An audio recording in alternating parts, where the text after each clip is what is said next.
Police കസ്റ്റഡിയിൽ എന്നുള്ളത് judicial custody എന്നായിക്കോളൂ. അതായിരിക്കും നല്ലത്. പേര് ടൈപ്പ് ചെയ്തോളൂ. 1+4. ശരി സാർ. ഒരു 5 മിനിറ്റ് കൂടി. ഓക്കെ. പേരൊന്ന് ടൈപ്പ് ചെയ്തോളെ. പോകുമ്പോ ഹാർബർ പോലീസ് സ്റ്റേഷനിൽ SI കൂടി വിളിച്ചോളാം. അയാൾക്ക് ആ ഡയറക്ഷൻ കൊടുത്തിരിക്കുന്നത്. പറ്റിയാൽ ഇന്ന് തന്നെ അല്ലെങ്കിൽ നാളെ മെഡിക്കൽ ഓഫീസറുമായി കൺസൾട്ട് ചെയ്ത് അയാൾ ഹോസ്പിറ്റലൈസ് ചെയ്യും. ഓക്കെ. അതുവരെ സ്റ്റേഷനിൽ കഴിയില്ല. Hello. Yes, holding. Yes sir. കൊടുത്തിട്ടില്ല. ശരി, അങ്ങനെ ആവട്ടെ സർ. എവിടെയാ? ഗസ്റ്റ് ഹൗസിലോ? ഉടനെ വന്നേക്കാം. ഗസ്റ്റ് ഹൗസിൽ നിന്ന് ചീഫ് മിനിസ്റ്റർ, ഹോം മിനിസ്റ്റർ അവിടെ ഉണ്ട്. ഞാൻ ഉടനെ അങ്ങോട്ട് ചെല്ലണമെന്ന്. ഒരു 5 മിനിറ്റ് കൂടെ കഴിഞ്ഞ് സാറിന് പോയാൽ മതിയെങ്കിൽ എനിക്ക് ആ ഓർഡർ കിട്ടുമായിരുന്നു. അതിനെക്കുറിച്ച് സംസാരിക്കാൻ അവരോട് ചെല്ലാൻ പറഞ്ഞു. നിങ്ങളും കൂടി വാ. ഞാൻ വരണോ? വാന്നേ, താൻ പുറത്ത് നിന്നാ മതി. ശരി സർ. അതുകൊണ്ട് ആ എൻട്രി മുടപ്പിട്ട് വിളിക്കാം. ഇതൊരു എൻക്വയറി സ്റ്റേജിൽ എത്തിക്കാതെ ഒതുക്കി തീർക്കാൻ നിങ്ങൾക്ക് ഇപ്പോൾ കഴിയും. കപ്പൽ തിരിച്ചു പോകുന്നതോടെ ഈ അധ്യായം അവസാനിക്കുകയും ചെയ്യും. ഇത് മന്ത്രിസഭയുടെ തീരുമാനമാണ്. സാർ, ആ അഡ്വക്കേറ്റ് ഭാസ്കരപിള്ള പുറത്തുണ്ട്. ഇതിനു വേണ്ടി അയാൾ ഒരുപാട് ബുദ്ധിമുട്ടി. 5 മിനിറ്റ് കൂടി കഴിഞ്ഞിരുന്നെങ്കിൽ ഓർഡറും കൊണ്ട് അയാൾ പോകുമായിരുന്നു. സാറൊന്ന് അയാളോട്. ഓഹോ, ഇതിലുമുണ്ട് അയാള്. 4 പേരോട് പറയാൻ കൊള്ളാവുന്ന കേസൊന്നുമില്ല അയാൾക്ക്. താൻ തന്നെ ഈ തീരുമാനം അയാളോട് പറഞ്ഞാൽ മതി. വരട്ടെ, അയാളുടെ ഇങ്ങോട്ട് വരാൻ പറ. ഞാൻ പറഞ്ഞു കൊടുക്കാം. എന്തിനാ കേശു? കളക്ടർ പറഞ്ഞാൽ മതി. വരട്ടെ സാറേ, എനിക്ക് 2 വാക്ക് അയാളോട് പറയണം. നിങ്ങൾ ചെയ്ത അയാളുടെ ഇങ്ങോട്ട് വരാൻ പറയൂ. തനിക്കിത് ആവശ്യമില്ലാത്ത പണിയാ. അയാളോട് സംസാരിക്കേണ്ട കാര്യം നമുക്കില്ല. അങ്ങനെ അല്ലണ്ണ, ഞാൻ അയാളൊന്ന് കാണാൻ കാത്തിരിക്കുന്നു. ഓ, എന്നാൽ അങ്ങനെ ആവട്ടെ.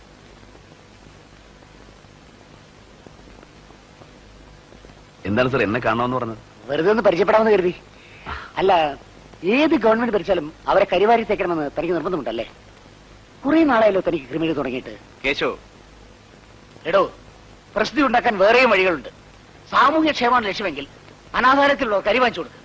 അല്ലെങ്കിൽ ശുചീകരണ വാരത്തിൽ വല്ല പബ്ലിക് അക്കോസോ ട്രാൻസ്പോർട്ട് ബസ്സോ പൊതുനിരത്തോ വൃത്തിയാക്കാനും വരുമിടോ പേരും പടവും പത്രത്തിൽ. കേശു ഇരിക്കാൻ. മിസ്റ്റർ, തന്നെ പറഞ്ഞു ബോധ്യപ്പെടുത്തേണ്ട കാര്യം എനിക്കില്ല. എങ്കിലും പറയുകയാണ്. വളരെ ആലോചിച്ചതിന് ശേഷമാണ് ബഷീറിന്റെ കാര്യത്തിൽ കളക്ടർ ഇഷ്യൂ ചെയ്യാനിരുന്ന ഇന്റർവ്യൂ ഓർഡർ റദ്ദാക്കാൻ ഗവൺമെന്റ് തീരുമാനിച്ചത്. ഇതിൽ രാഷ്ട്രീയമോ മറ്റേതെങ്കിലും വിധത്തിലുള്ള സമ്മർദ്ദങ്ങളോ ഇല്ല. പിന്നെ എന്താണ് സാർ അങ്ങനെ ഒരു തീരുമാനം കൈക്കൊള്ളാൻ കാരണം? പറയാം. മലയാളം അറിയാവുന്നത് കൊണ്ട് മാത്രം ഒരാൾ ഇന്ത്യൻ പൗരനാവണമെന്നില്ല. വിഭജന കാലത്ത് മലയാളം അറിയാവുന്ന എത്രയോ പേർ പാകിസ്ഥാനിലേക്ക് കുടിയേറിയിട്ടുണ്ട്. അവരാരും ഇന്ത്യൻ പൗരന്മാരല്ലല്ലോ. അങ്ങനെ ഒരാളാണ് ഈ പറയുന്ന ബഷീർ എങ്കിലോ? നിങ്ങൾ ഓർക്കുന്നുണ്ടാവും മലപ്പുറം സംഭവം. കുറേ വർഷങ്ങളായി മലപ്പുറത്ത് താമസിച്ചിരുന്ന 2 പേർ പാകിസ്ഥാൻ പൗരന്മാരാണെന്ന് കണ്ടുപിടിച്ചതിനെ തുടർന്ന് ഈയിടെ പുറത്താക്കപ്പെടുകയുണ്ടായി.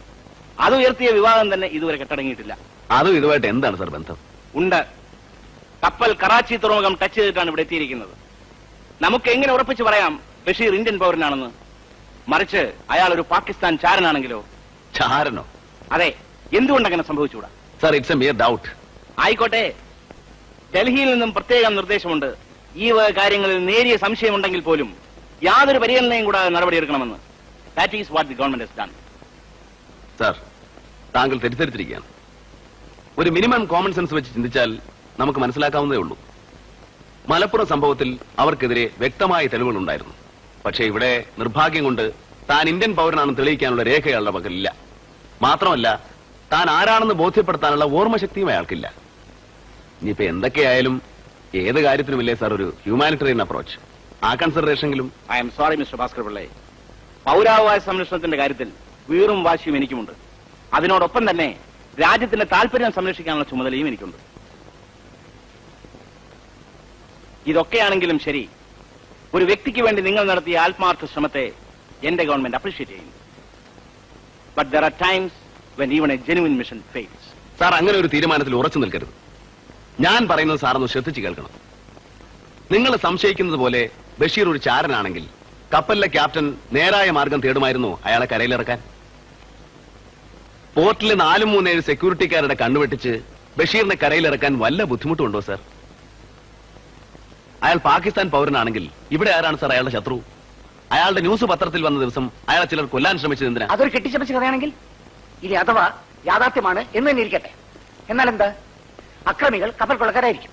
അവരുടെ കളവിനെ അവൻ തടസ്സപ്പെടുത്തിയപ്പോൾ അവർ ആക്രമിച്ചിട്ടുണ്ടാവും. എന്താ അങ്ങനെ സംഭവിച്ചൂടെ? അതോ കള്ളന്മാർക്ക് പാകിസ്ഥാൻകാർ തീണ്ടാമയുണ്ടോ? എനിക്കറിഞ്ഞൂടാ. കള്ളന്മാരുടെ കാര്യം കള്ളന്മാർക്കേ അറിയൂ. സാർ, ഇനി അയാൾ ചാരൻ തന്നെ ആയിക്കൊള്ളട്ടെ. അങ്ങനെയാണെങ്കിൽ പോലും അയാൾ ആരാണ്, അയാളുടെ ലക്ഷ്യമെന്ത്, അയാൾ എന്തിനിവിടെ വന്നു എന്നന്വേഷിക്കേണ്ട ചുമതലയെങ്കിലും ഗവൺമെന്റിനില്ലേ? എന്തിന്? അയാളിപ്പോ നമുക്കൊരു പ്രശ്നമല്ല. പ്രശ്നമാവുമ്പോ നോക്കിയാ പോരെ? ചെറിയൊരു കാര്യം ഊതിർപ്പിച്ച് വെറുതെ നാറണോ? നമ്മൾ എന്തിനാ റിസ്ക് എടുക്കണം? കപ്പലിൽ വന്നവൻ കപ്പൽ പോകുമ്പോൾ തിരികെ പോയിക്കോട്ടെ. നാളെ ബഷീർ ഒരു ഇന്ത്യൻ പൗരനാണെന്ന് ബോധ്യപ്പെട്ടാൽ won't you regret? I may. അതോർത്ത് ഇപ്പോഴേ വിഷമിക്കണോ? Yes, because he's a human being and he deserves justice. ഇല്ലാത്ത നിയമത്തിന്റെയും സംശയത്തിന്റെയും പേര് പറഞ്ഞ് നീതിയുടെ കാരുണ്യം അയാൾക്ക് നിഷേധിക്കരുത്. ഊരും പേരുമില്ലാത്ത ഒരു അനാഥന്റെ പേരിൽ എനിക്ക് എന്താ താല്പര്യം? വേറെ കേസൊന്നില്ലേക്കാണോ? കേസില്ലാത്തവർക്ക് വേണ്ടി ഞങ്ങൾ ഒരു പദ്ധതി ആസൂത്രണം ചെയ്യുന്നുണ്ട്. ആന്റി പ്രോസ്റ്റിറ്റ്യൂഷൻ ശക്തമാക്കാൻ ഗവൺമെന്റ് തീരുമാനിച്ചു കഴിഞ്ഞു. തെരുവ് വിഷയർക്ക് ഇനി വക്കീൽമാരെ ഏറെ വരും. ഇതിനേക്കാൾ മോശമായ ഭാഷയിൽ മറുപടി പറയാൻ എനിക്ക് അറിയാഞ്ഞിട്ടല്ല. പക്ഷേ ഓരോരുത്തർക്കും ഉണ്ടല്ലോ ഓരോ സംസ്കാരം. സാർ, കോമാളികൾ മന്ത്രിസഭയ്ക്ക് അലങ്കാരമല്ല, അലങ്കോലമാണ്.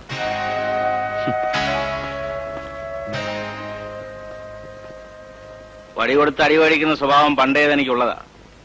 തന്നോട് ഞാൻ പറഞ്ഞത് അയാളോട് സംസാരിക്കേണ്ട കാര്യം നമുക്കില്ലെന്ന്. അപ്പൊ ഞാൻ സമ്മതിക്കില്ല. സംസാരിച്ചേ അടങ്ങും. ഈ ഭാഗ്യത്തിലും സമയത്തിലും ഞാൻ അല്പമെങ്കിലും വിശ്വസിക്കുന്നത് തന്നെ കാണുമ്പോഴാ.